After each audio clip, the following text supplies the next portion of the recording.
The first step is to notice the mountain. It is there. And it belongs to a range of mountains. There's no going around it. The next step is to reach the kind of acceptance that has us praying in our hearts, Lord, I don't ask you to move the mountain, just give me the strength to climb.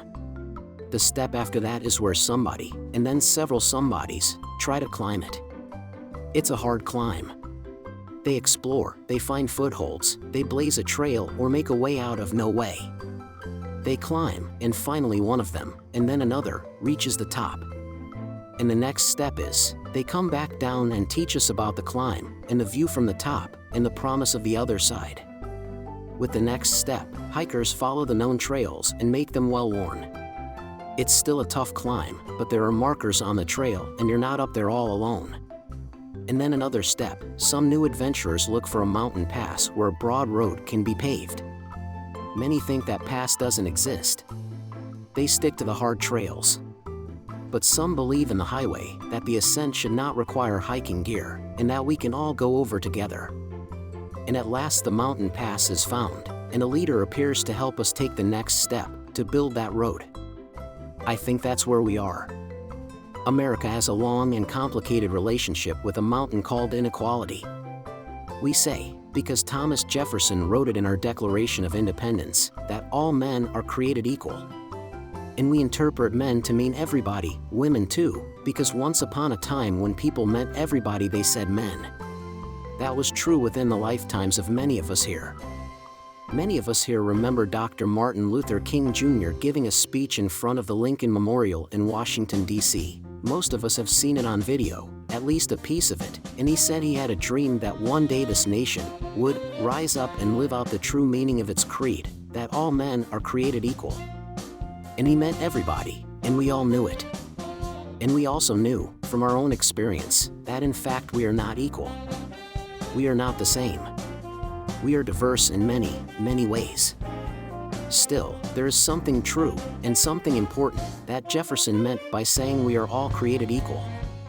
Most of the time, most of us carry a symbol of our struggle with the mountain called inequality in our pockets.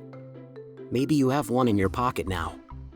If you look at a penny, the smallest value, most accessible coin in our currency, there it is. On the back, written over the top of an image of the Lincoln Memorial, the place where Martin Luther King Jr. called us to rise to the meaning of Jefferson's words that we are all created equal, are some words in a language we don't speak, but in Jefferson's day many people studied. The language is Latin. It was spoken 2,000 years ago by people who lived in the Roman Empire. The words are e pluribus unum. It means, out of many, one.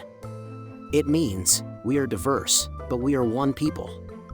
Those words appear on the Great Seal of the United States, a symbol of our nation proposed by Congress in the same year that Jefferson wrote the Declaration of Independence.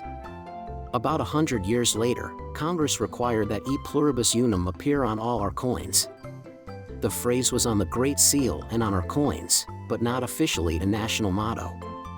There was no official motto of the United States until Congress created one in 1956, just a few years before Martin Luther King Jr. told us about his dream.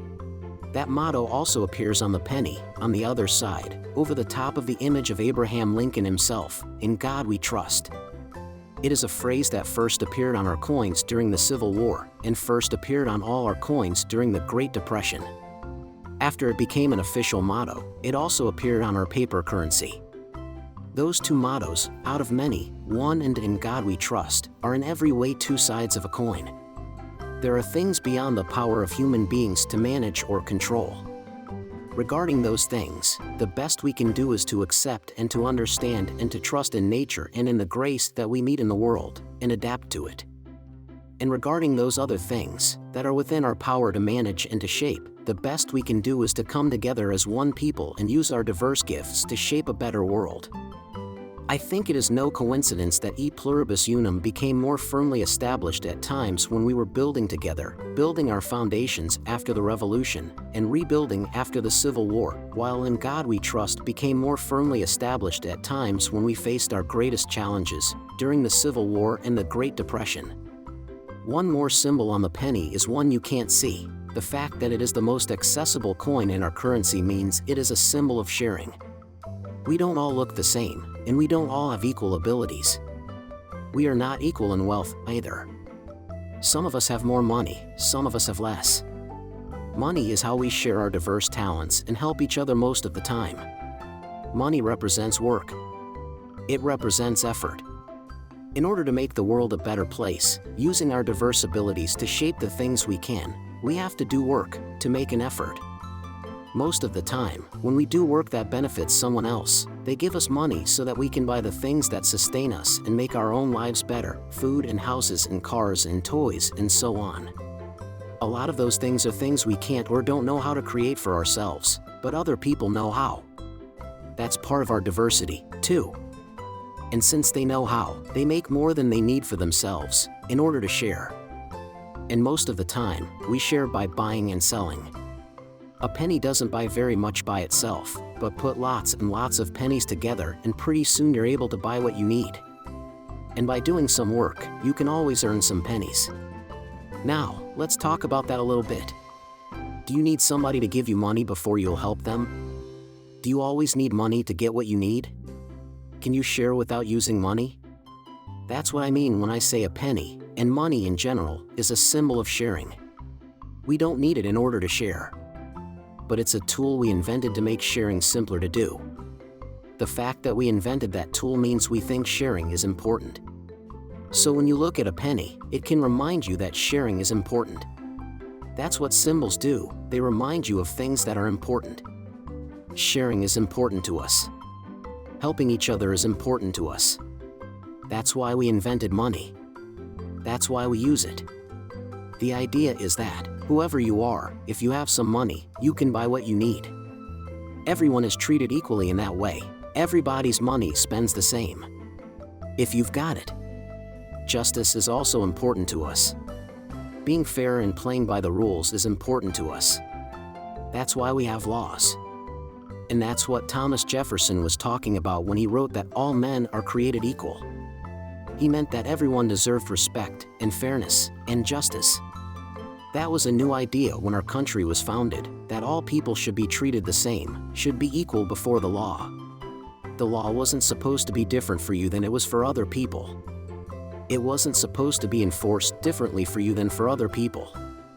Everybody plays by the same rules and gets the same respect. That's how it's supposed to be.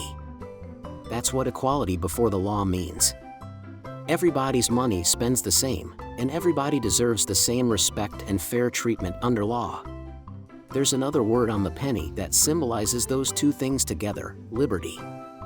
We're all supposed to be free to do what we want within the law and to buy what we want within our means. That's what Jefferson meant when he wrote that all men are created equal. It's not that we're all the same, or should all have exactly the same amount of money, or anything like that. We're diverse. Our diversity is a strength when we share and help each other and treat each other with equal respect and are generous in offering and creating opportunities for each other to fulfill the promise of who we are. The promise of who we are as a people rests on who we are individually, out of many one. It's not about what we own or who owns more or less. It's not about having an ownership society. It's about how we use what we own and what we are. It's about sharing and caring and being generous and helping one another and respecting one another and making a better world for all of us. I would call that a stewardship society. Because there's nothing in this world we truly own. Everything there is in the world, we're just taking care of for a while. That's what a steward does. So here we are, looking at the great mountain called inequality, which stands in a range of mountains called diversity. There are many other peaks in the range whose names we know, race, class, and gender among them. Nothing we can do about those. They are the contours of diversity. But long ago a mountain pass was discovered on the shoulder of that mountain called inequality. It's broad enough to build a highway on it. Jefferson told us it was there. Martin Luther King Jr. challenged us to build the highway. Will we build that highway? Will we get over diversity, all of us together as one people, and live out the meaning of Jefferson's phrase, that we are all created equal? When we trust the wisdom in each of us, when we tell our stories from deep inside and listen lovingly, when we feel the power of each other's faith, when our hearts are in a holy place, we are building a highway over that mountain called inequality. When we share and help one another and treat each other fairly and justly, we are building a highway over that mountain called inequality. When we draw a circle that encompasses all of us and proclaim liberty throughout the land, we are building a highway over that mountain called inequality. When we do these things, then in those places in our national life where it is lacking, we may be assured and know that freedom is coming. We are called to service. Let us join with our neighbors and make a better world for us all. So may it be. Amen.